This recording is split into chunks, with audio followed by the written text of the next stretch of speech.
B-29s were being lost at a pretty good rate before I got there when they were flying day missions.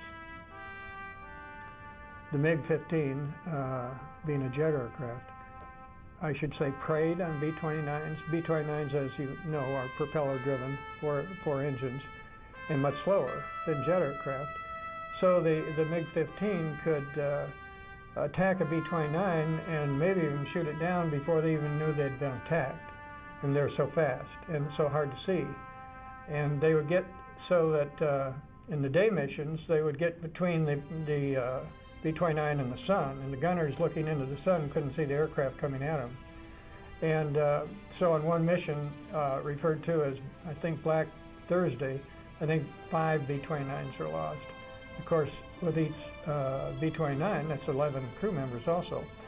And the commander of SAC at that time was a guy named General Curtis LeMay. And he ordered, after that Black Thursday, that there would be no more day missions flown by B-29s. So when I got there, they had already started flying night missions.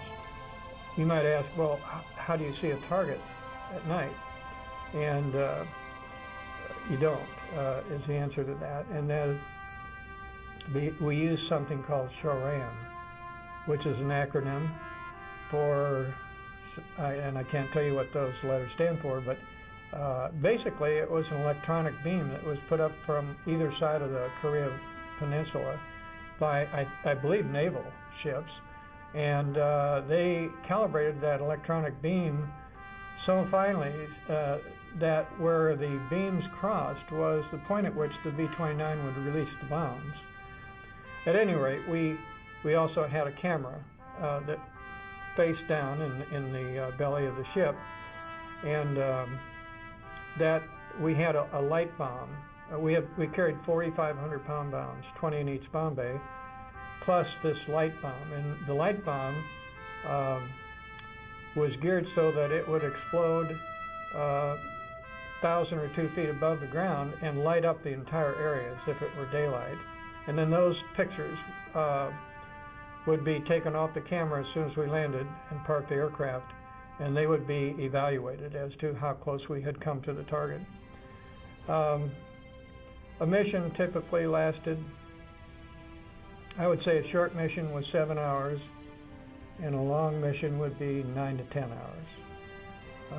B-29s were not equipped for mid-air refueling, so if we determined, or the flight engineer, I should say, determined that conditions were such that it would use more fuel in getting back to Okinawa than we had, we would have to divert to Japan.